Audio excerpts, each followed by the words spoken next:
রাতের পৃথিবীকে মহাকাশ থেকে দেখলে একটা জিনিস খুব অদ্ভুত লাগে। দক্ষিণ কোরিয়া আলোয় ঝলমল করছে, কিন্তু তার ঠিক ওপরে একটা বিশাল অন্ধকার অংশ। সেই অন্ধকারের নাম উত্তর কোরিয়া।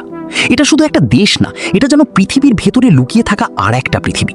এখানে সাধারণ মানুষ ইন্টারনেট ব্যবহার করতে পারে না, বিদেশি সিনেমা দেখতে পারে, সরকার ঠিক করে দেয় আপনি কি কাটিং করবেন, কি দেখবেন, কি বিশ্বাস করবেন। কিন্তু প্রশ্ন হলো, কিভাবে একটা পরিবার পুরো একটা দেশকে এত বছর ধরে নিয়ন্ত্রণ করছে? কিভাবে উত্তর কোরিয়া পৃথিবীর সবচেয়ে রহস্যময় রাষ্ট্র হয়ে উঠল? আজ আমরা জানব সেই গল্প, একটা রক্তাক্ত ইতিহাসের গল্প। দ্বিতীয় বিশ্বযুদ্ধের আগে কোরিয়া একটাই দেশ ছিল, কোনো উত্তর দক্ষিণ ছিল না, এক ভাষা, এক সংস্কৃতি, এক জাতি। কিন্তু 1945 সালে সব বদলে যায়। জাপান যুদ্ধ হেরে যাওয়ার পর কোরিয়াকে ভাগ করে নেয় দুই শক্তিধর দেশ, উত্তরে সোভিয়েত ইউনিয়ন আর দক্ষিণে আমেরিকা। ম্যাপের মাঝখানে টেনে দেওয়া হয় একটা দাগ, 38তম সমান্তরাল রেখা।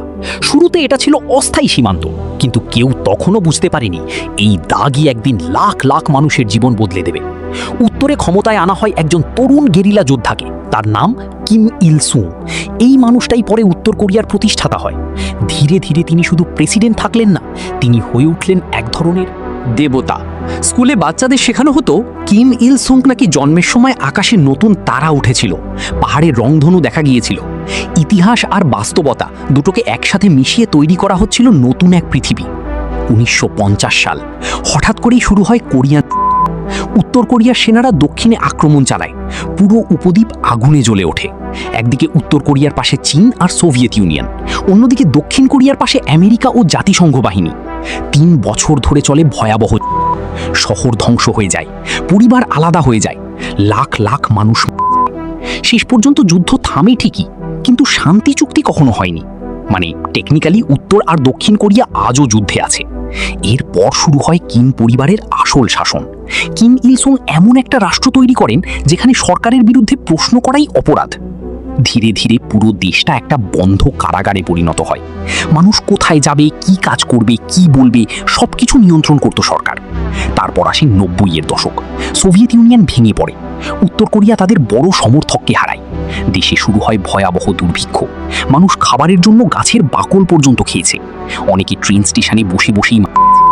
কিন্তু আশ্চর্যের বিষয় হলো, এই সময়েও সরকার বন্ধ করেনি, কারণ তাদের কাছে ক্ষমতা টিকিয়ে রাখাই ছিল সবচেয়ে বড় বিষয়। এই সময় ক্ষমতায় ছিলেন কিম জং ইল।